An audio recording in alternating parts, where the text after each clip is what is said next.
बड़ा ही महान बन रही थी ना आप। ये करूंगी वो करूंगी, क्या हुआ? विधि का तो कुछ कर नहीं पाई, उल्टा गड्ढा खोद के उसी में गिर गई आप। भाभी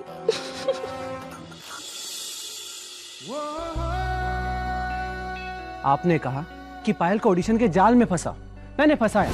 आपने कहा कि उसको उसकी मेहंदी में नहीं पहुंचने देना, मैंने नहीं पहुंचने दिया। आपने कहा कि उसको मुंबई ले जाओ, हीरोइन बनने के सपने दिखाओ, मैंने दिखाए। अब आखिर में पायल ने कॉन्ट्रैक्ट पेपर खुद फाड़ दिए, तो उसमें मैं क्या करूं?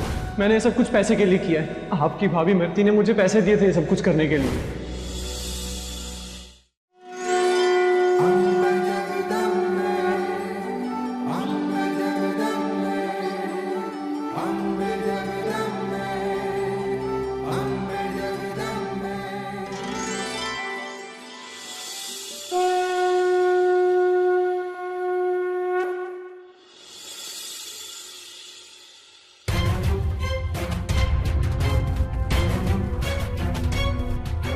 क्या है?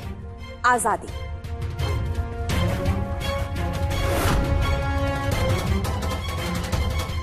तलाक?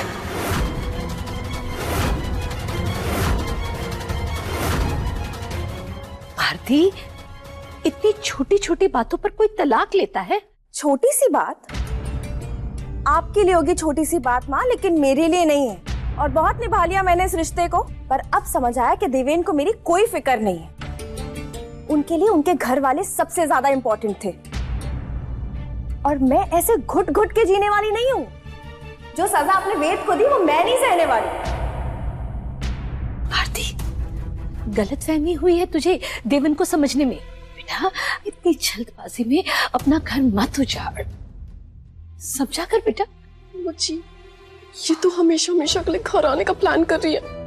अगर ये इस घर में आ गई ना तो उम्र भर इसी की चाकरी करनी पड़ जाएगी। वैसे मत बोल, तो कुछ करो ना, जाओ बोलो। दीदी साहब, माँ जी सब बिल्कुल सही कह रही हैं। ऐसे बिना सोचे समझे अपनी गृहस्थी क्यों उजाड़ रहे हो?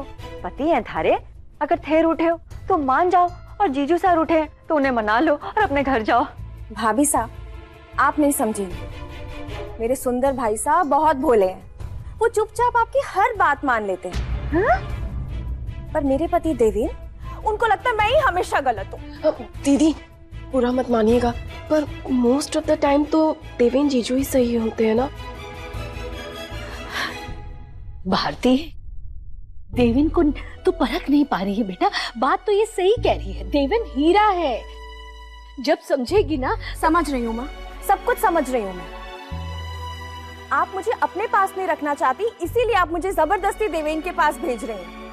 आपके गले की फांस बन गई हूँ ना मैं। भारती, और आपको क्या लगता है, मेरी शादी करा के आपने अपनी जिम्मेदारी पूरी कर ली? मैं खुश हूँ या दुखी हूँ आपको कोई फर्क नहीं पड़ता इससे।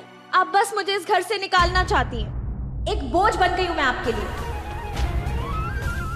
ये हुई ना बात, सही टाइम पे पहुंचे हैं हम। दीदी, ऐसा मत बोलिए। एक माँ के लिए उसकी बेटी कभी बोझ नहीं बन सकती। ये घर आप ही का है। मैं सोच ही रही थी कि तुम कब बोलोगे। अब तुम तो मुझे भाषण ना ही दो तो बेहतर है। ठीक है दी, मैं आपको कुछ समझाने की कोशिश नहीं करूंगी। बस इतना कहूंगी कि देवेन जीजा जी आपसे बहुत प्यार करते हैं। रिश्ता तोड़ना आसान होता है, पर टूटे हुए रिश्ते का भार ढोना बहुत मुश्किल।